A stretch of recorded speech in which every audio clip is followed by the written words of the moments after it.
اعوذ باللہ من الشیطان الرجیم بسم اللہ الرحمن الرحیم ان الذین تولوا منکم یوم التقى الجمعان انما استزلهم الشیطان ببعض ما کسبوا ولقد عفى اللہ عنہم ان اللہ غفور حلیم یا ایہا الذین آمنوا لا تکونوا کالذین کفروا وقالوا لإخوانهم اذا ضربوا في الأرض أو كانوا غزا لو كانوا عندنا ما ماتوا وما قتلوا ليجعل الله ذلك حسرة في قلوبهم الله يحيي ويميت والله بما تعملون بصير ولئن قتلتم في سبيل الله أو متم لمغفرة من الله ورحمة خير مما يجمعون ولئن متم أو قتلتم لإلى الله تحشرون صدق اللہ العظیم۔ سورہ آل عمران کی آیت نمبر 155 سے 158 تک تلاوت کی ہے۔ گزشتہ کئی درسوں میں آپ خاصی تفصیل کے ساتھ یہ بات سن چکے ہیں کہ غزوہ احد میں مسلمانوں کو کافی نقصان اٹھانا پڑا کہ 70 آدمی شہید ہوئے، بہت سارے زخمی ہوئے، مال غنیمت ہاتھ سے نکل گیا، حضرت صلی اللہ علیہ وسلم کا چہرہ اقدس زخمی ہوا، اور کفار نے دونوں طرف سے اس طرح حملہ کیا کہ 12-13 آدمیوں کے سوا کوئی بھی میدان میں نہ ٹھہر سکا، اور وہ 12-13 آدمی اس پریشانی کے عالم میں بھی میدان میں کھڑے رہے اور ڈٹ کر لڑتے رہے، باقی سارے میدان چھوڑ کر بھاگ گئے۔ ان جانے والوں میں حضرت عثمان ابن عفان رضی اللہ تعالیٰ عنہ بھی تھے، جن کو آج تک مخالف معاف کرنے کے لیے تیار نہیں، اور حضرت عثمان رضی اللہ تعالیٰ عنہ کے خلاف یہ ذہن آج کی پیداوار نہیں ہے، بلکہ رافضیوں کے دادا عبداللہ بن سبا یہودی یمنی کا تیار کیا ہوا ہے۔ مصر میں اس نے صحابہ کے خلاف عموماً ذہن بنایا، اور خصوصاً حضرت عثمان رضی اللہ تعالیٰ عنہ کے خلاف ذہن بنایا۔ چونکہ حضرت عثمان رضی اللہ تعالیٰ عنہ خلیفہ تھے، اس لیے مصریوں نے ان کے خلاف بہت پروپیگنڈا کیا۔ بخاری شریف اور دوسری کتابوں میں یہ روایت آئی ہے، جس کا خلاصہ یہ ہے کہ مسجد حرام میں لوگوں کا ایک مجمع تھا، اس میں حضرت عبداللہ ابن عمر رضی اللہ عنہما بھی تشریف فرما تھے۔ حضرت عبداللہ ابن عمر رضی اللہ تعالیٰ عنہ ان لوگوں میں درجے کے اعتبار سے بھی بڑے تھے، لہذا کچھ لوگ تو ان سے مسائل پوچھ رہے تھے، کچھ لوگ زیارت کر رہے تھے، اور کچھ لوگ ان کی مجلس میں صرف بیٹھنے کو سعادت سمجھتے تھے۔ اور احادیث میں آتا ہے کہ نیک لوگوں پر اللہ کی رحمت نازل ہوتی ہے، نیک لوگوں کی مجلس میں اللہ کی رحمت برستی ہے، تو وہاں اگر کوئی بیٹھے گا تو اللہ کی رحمت سے محروم نہیں رہتا، چاہے وہ خاموشی کے ساتھ بیٹھے۔ تو اس مجمع میں حضرت عبداللہ ابن عمر رضی اللہ تعالیٰ عنہ تشریف فرماتے، لوگ ان کے آس پاس جمع تھے۔ جاء رجل من اہل مصر، ایک مصری آدمی آیا اور سوال کیا کہ یہ کون ہے کہ جن کے آس پاس اتنے لوگ جمع ہیں؟ لوگوں نے بتایا کہ یہ حضرت عمر ابن خطاب رضی اللہ تعالیٰ عنہ کے بیٹے حضرت عبداللہ ہے۔ اب یہ مصری بڑا منہ پھٹ آدمی تھا، کہنے لگا کہ نام تو میں نے سنا تھا لیکن دیکھا نہیں۔ اب ہوا یہ کہ لوگوں سے گزرتا ہوا بالکل حضرت عبداللہ ابن عمر رضی اللہ تعالیٰ عنہ کے سامنے جا کر بیٹھ گیا اور کہنے لگا کہ میں نے آپ سے کچھ پوچھنا ہے۔ حضرت عبداللہ ابن عمر رضی اللہ تعالیٰ عنہ نے فرمایا کہ ٹھیک ہے، پوچھ لو۔ اب دیکھو، غور سے سنیے گا، جو آپس میں فتنے پھیلانے والا ہوتا ہے نا، وہ بھی باتوں کو بڑی ترتیب سے اور بڑے سونے کا پانی چڑھا کر خوبصورت انداز میں پیش کرتا ہے۔ اس نے سیدھا سوال کیا کہ بتاؤ کہ عثمان اچھا آدمی تھا یا برا، حضرت عثمان کے بارے میں۔ حضرت عبداللہ ابن عمر رضی اللہ عنہ نے فرمایا کہ اللہ کے نبی کی ذات کے بعد اگر درجہ ہے تو حضرت ابوبکر صدیق کا، ان کے بعد درجہ ہے تو حضرت عمر کا، ان کے بعد اگر درجہ ہے تو حضرت عثمان رضی اللہ تعالیٰ عنہ کا۔ وہ بہت اچھے انسان تھے۔ تو وہ مصری کہنے لگا کہ عثمان کا درجہ کس چیز کا ہے؟ مجھے یہ بتاؤ کہ عثمان غزوہ بدر میں شریک تھے؟ تو حضرت عبداللہ ابن عمر نے فرمایا کہ نہیں۔ کہنے لگا کہ سارے غزووں میں غزوہ بدر تو بڑا اہم غزوہ تھا، اور اسی غزوے میں وہ غیر حاضر رہے، اور تم کہہ رہے ہو کہ وہ اچھا آدمی تھا۔ سوال آپ سنو گے تو آپ کو لگے گا بات تو صحیح ہے، ٹھیک ہے۔ دوسرا سوال یہ کیا کہ بتاؤ کہ غزوہ احد سے میدان چھوڑ کر جانے والوں میں عثمان بھی تھا یا نہیں؟ اس کا یہی انداز تھا، اس لیے میں اسی انداز میں سوال کر رہا ہوں، سوال آپ کے سامنے پیش کر رہا ہوں۔ حضرت عبداللہ ابن عمر رضی اللہ تعالیٰ عنہ نے فرمایا کہ ہاں جانے والوں میں وہ بھی تھے۔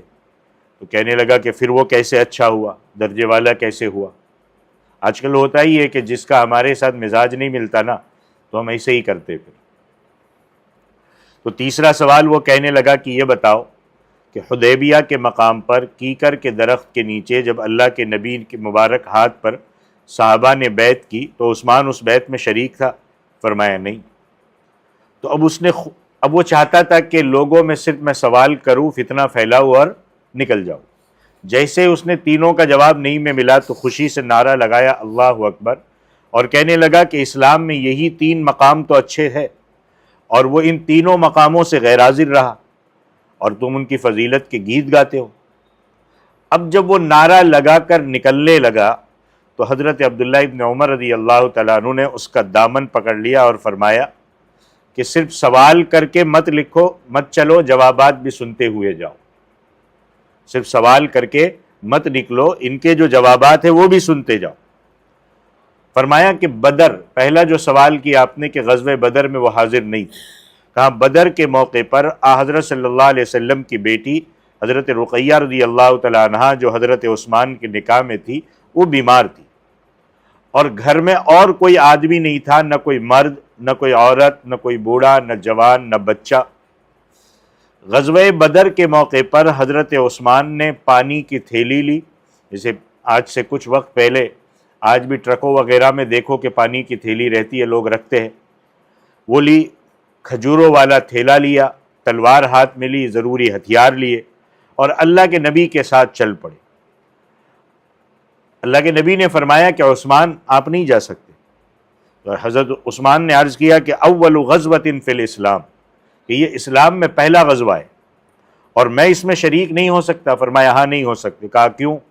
فرمایا تمہاری بیوی اور میری لخت جگر بڑی بیمار ہے، اور تمہارے گھر میں تمہارے سوا اور کوئی آدمی نہیں ہے جو اس کی خبر گیری کرے۔ ان کو دوائی کون دے گا؟ ان کو اٹھائے گا کون؟ ان کو بٹھائے گا کون؟ ان کو روٹی پانی کون کھلائے گا پلائے گا؟ تو حضرت عثمان نے کہا کہ حضرت میں نے محلے کی عورتوں کو کہہ دیا ہے، وہ آ کر خدمت کرے گی۔ تو آپ صلی اللہ علیہ وسلم نے فرمایا کہ محلے کی عورتیں دن کو آ جائے گی، رات میں تو وہ اپنا گھر سنبھالے گی، اپنے بچے سنبھالے گی، یا اس کا انتظام کرے گی، اپنے بچوں کی خدمت کرے گی۔ حضرت عثمان رو پڑے کہ حضرت اسلام میں پہلا غزوہ ہے اور میں اس سے محروم ہو جاؤں گا۔ حضرت صلی اللہ علیہ وسلم نے فرمایا کہ رقیہ تمہاری بیوی ہے، میری بیٹی ہے، اس کا بھی تمہارے اوپر حق ہے۔ عرض کیا کہ حضرت میں جہاد کی فضیلت سے محروم رہوں گا۔ فرمایا نہیں، جتنا ثواب بدر میں لڑنے والوں کو ملے گا اتنا تمہیں گھر بیٹھے ملے گا، اور مال غنیمت جتنا دوسروں کو ملے گا تمہیں بھی اتنا ہی ملے گا۔ آپ گھر بیٹھے برابر کے غزوے میں شریک ہو۔ اسی لیے حضرت عثمان رضی اللہ تعالیٰ عنہ کو بعض حضرات بدریوں میں شمار کرتے، حالانکہ وہ بدر میں شریک نہیں ہوئے، مگر اللہ کے نبی نے ان کو حکماً بدر میں شریک فرمایا۔ چنانچہ حضرت عثمان رضی اللہ تعالیٰ عنہ کو بدر کی غنیمت میں سے برابر حصہ دیا گیا۔ حضرت عبداللہ ابن عمر نے فرمایا کہ اے مصری، اب یہ سننے کے بعد تمہارا حضرت عثمان پر اعتراض کرنا سراسر غلط ہے۔ وہ تو غزوہ بدر میں شریک ہونے کے لیے بے چین تھے، مگر اللہ کے نبی نے حکماً فرمایا کہ تمہیں گھر ٹھہرنا ہے، اس میں ان کا کیا قصور؟ اور اچھا کہا تیرا دوسرا اعتراض، دوسرا سوال کہ احد سے جو لوگ میدان چھوڑ کر چلے گئے تھے ان میں حضرت عثمان بھی تھے، تو ان کے متعلق اللہ کیا فرماتے ہیں؟ وہی آیت ہے، اللہ پہلی آیت ہے کہ اللہ نے فرمایا ان الذین تولوا منکم یوم التقى الجمعان، کہ وہ لوگ جنہوں نے تم میں سے پیٹھ پھیری، اس دن پیٹھ پھیری جب آمنے سامنے ہوئی دو جماعتیں، جب دونوں طرف سے مسلمان بیچ میں آ گئے تو لوگ پیٹھ پھیر کے بھاگے۔ اللہ کہتے انما استزلهم الشیطان ببعض ما کسب، کہ پکی بات ہے کہ ان کو شیطان نے پھسلایا ان کی بعض کمائی کی وجہ سے۔ گزشتہ آپ نے تفصیل کے ساتھ سنا ہے کہ اللہ کے نبی کے ایک حکم کو نہ ماننے کی وجہ سے شیطان نے ان کو پھسلایا اور وہ غلطی ہو گئی، کہ ہوئی ان سے غلطی، مگر اب اللہ کا فیصلہ بھی سنو۔ اللہ فرماتے کہ وہ تو میدان چھوڑ کر چلے گئے، لیکن وَلَقَدْ عَفَى اللَّهُ عَنْهُمْ، اللہ نے ان کو معاف کر دیا۔ صرف حضرت عثمان کو نہیں، غزوہ احد میں جتنے میدان چھوڑ کر چلے گئے تھے اللہ نے سب کو معاف کر دیا۔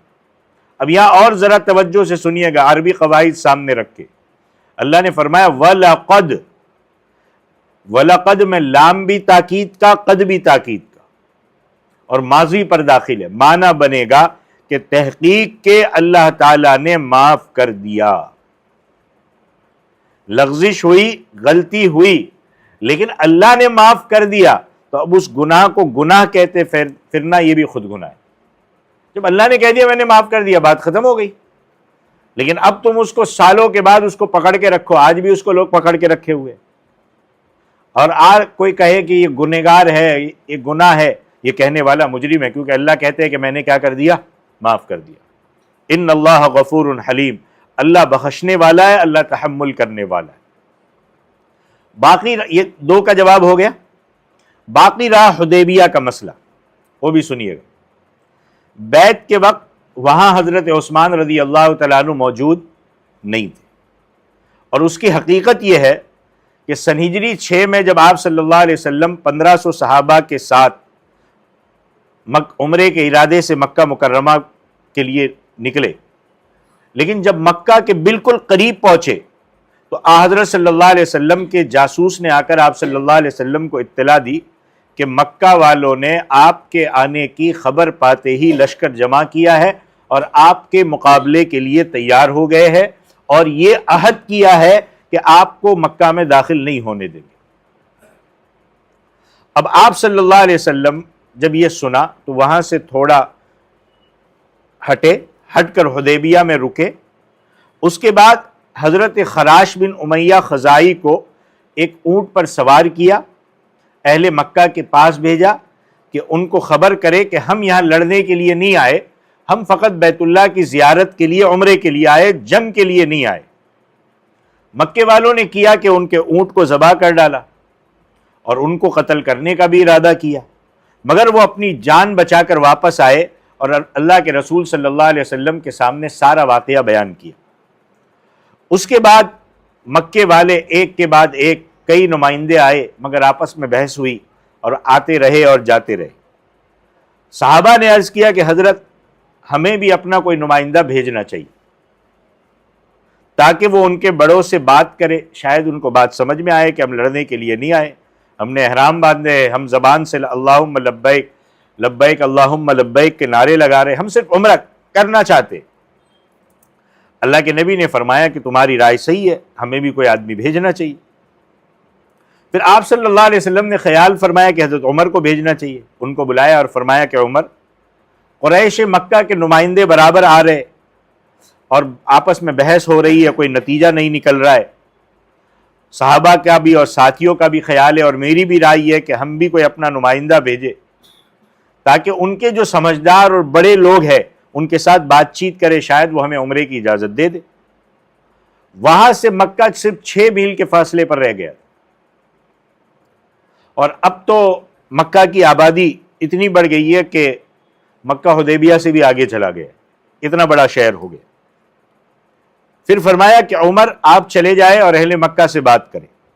حضرت عمر نے کہا کہ حضرت آپ کے ارشاد کی 2 شقیں ہیں، ایک شق تو یہ ہے کہ ہمارا کوئی نمائندہ جانا چاہیے، میں اس بات کے ساتھ تو اتفاق کرتا ہوں کہ جانا چاہیے، دوسری شق یہ ہے کہ میں نمائندہ بن کے جاؤں تو مجھے اے اللہ کے نبی آپ کے حکم سے انکار نہیں ہے، مگر آپ جانتے ہیں کہ میری طبیعت میں تیزی ہے، آپ دیکھو، آپ کہیں بھی ایسے بندے کو بھیجو جس کی طبیعت میں تیزی ہے، تو وہاں سامنے بات پوری بن گئی اور ایک معاملہ بھی آگے پیچھے ہو جائے تو بات بگڑ جاتی ہے.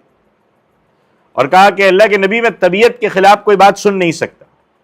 وہاں اگر کوئی ایسی بات ہو جائے گی جو تیزی کی ہو تو بات بننے کے بجائے الٹی بگڑ جائے گی.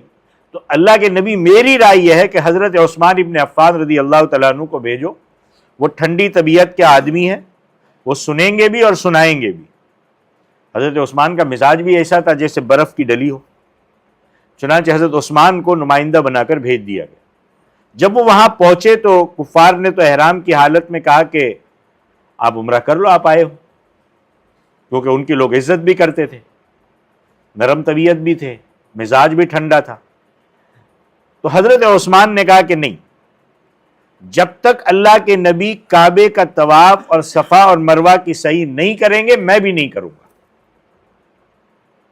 اب قریش مکہ کو آ گیا غصہ.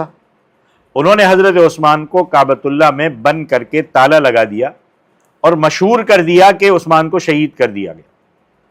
اب یہ خبر مشہور کرا کے وہ مسلمانوں کا رد عمل دیکھنا چاہتے تھے کہ اس پر مسلمانوں کا کیا ری ایکشن آتا ہے. ورنہ وہ اتنے پاگل نہیں تھے کہ کسی ملک کے سفیر کو یا کسی کے سفیر کو قتل کر دے. آج بھی کسی ملک کا کوئی سفیر کسی دوسرے ملک میں اپنی بات لے کر کے جاتا ہے تو دوسرا ملک اس پر ہاتھ اٹھانے کے بارے میں 10 بار سوچتا ہے. اب یہ خبر جب حدیبیہ کے مقام پر پہنچی کہ حضرت عثمان کو قتل کر دیا گیا ہے، دوپہر کا وقت تھا، اللہ کے نبی کیکر کے درخت کے نیچے تشریف فرماتے. آپ صلی اللہ علیہ وسلم نے فرمایا کہ آؤ میرے ہاتھ پر بیعت کرو. کس بات کی بیعت؟ تو بخاری شریف میں 2 لفظ آئے. ایک ہے علی الموت، کہ ہم جانیں قربان کر دیں گے، ہمارے سفیر کا بدلہ لیں گے، کیونکہ یہ بہت بڑی بات ہوتی ہے کسی سفیر کو قتل کرنا. اور دوسرا لفظ آتا ہے الا اللہ نفر، کہ ہم بھاگیں گے نہیں، اس پر آپ بیعت کرو. 1500 صحابہ نے آپ کے ہاتھ پر بیعت فرمائی. پھر آپ صلی اللہ علیہ وسلم نے اپنا دانا ہاتھ بلند فرمایا اور فرمایا کہ یہ کیا ہے؟ صحابہ نے کہا کہ حضرت یہ آپ کا دانا ہاتھ ہے. پھر آپ صلی اللہ علیہ وسلم نے اپنا بایاں ہاتھ اٹھایا اور فرمایا کہ یہ کیا ہے؟ صحابہ نے عرض کیا کہ حضرت یہ آپ کا بایاں ہاتھ ہے. فرمایا کہ اس بیعت کا بڑا درجہ ہے اور عثمان کو میں نے اپنے کام سے بھیجا ہے، وہ اس بیعت سے محروم نہ رہ جائے. فرمایا کہ یہ میرا بایاں ہاتھ عثمان کا ہاتھ سمجھو، اس کی طرف سے میں خود بیعت لیتا ہوں. چنانچہ اپنے بائیں ہاتھ کو اللہ کے نبی نے، کیونکہ بیعت لیتے ہیں تو اوپر ہی ہاتھ رکھتے ہیں ایسا، اپنے بائیں ہاتھ کو اللہ کے نبی نے دائیں ہاتھ پر رکھا اور فرمایا کہ یہ بیعت عثمان کی جانب ہے، عثمان کی جانب سے ہے. اب اس بیعت کا سبب کون تھا؟ حضرت عثمان ہی تو تھے. کہ کفار مکہ نے خبر پھیلائی کہ حضرت عثمان شہید کر دیے گئے، تو بیعت کس کے لیے کی گئی؟ حضرت عثمان ہی تو تھے. اور ان کی طرف سے آپ صلی اللہ علیہ وسلم نے بیعت لی تو وہ کیسے محروم رہ گئے؟ اب تینوں جگہوں پہ حضرت عثمان کی اہمیت سمجھ میں آ رہی ہے. تو ان وجہوں کی بنا پر حضرت عثمان سے اعتراض کرنا، حضرت عثمان پر اعتراض کرنا، حضرت عثمان کے خلاف فتنہ پھیلانا، یہ بڑی نادانی اور بے وقوفی ہے. اللہ تعالیٰ سمجھ عطا فرمائے. آگے اللہ تعالیٰ نے منافقوں کی ایک شرارت کا ذکر فرما کر مسلمانوں کو ان سے بچنے کی نصیحت فرمائی. اللہ فرماتے یا ایھا الذین آمنوا لا تکونوا کالذین کفروا، اے ایمان والو ان لوگوں کی طرح نہ ہو جاؤ جنہوں نے کفر اختیار کیا، یعنی منافقین کی طرح نہ ہو جاؤ. اور انہوں نے کیا کیا؟ وقالوا لاخوانهم اذا ضربوا في الارض او كانوا غزا لو كانوا عندنا ما ماتوا وما قتلوا. انہوں نے کہا اپنے بھائیوں کے بارے میں کہ جب وہ زمین میں چلے، مدینہ منورہ سے جب احد کے لیے چلے، یا تھے وہ غازی اور مجاہد، منافقین کے ساتھ رشتہ داریاں تو نہیں تھی، کوئی کسی کا باپ تھا، کسی کا چچا تھا، کسی کا بھائی تھا. تو اب انہوں نے یہ کہا کہ اگر یہ ہمارے پاس ہوتے اور ہماری بات سنتے اور احد کے مقام پر نہیں جاتے تو نہ مرتے اور نہ قتل کیے جاتے. یعنی منافق نے یہ کہا کہ ہم نے جاتے وقت کہا تھا کہ نہیں جاؤ، لیکن ہماری کسی نے سنی نہیں، اگر ہماری بات مان لیتے تو بچ جاتے. گویا موت اور زندگی ان کے قبضے میں تھی.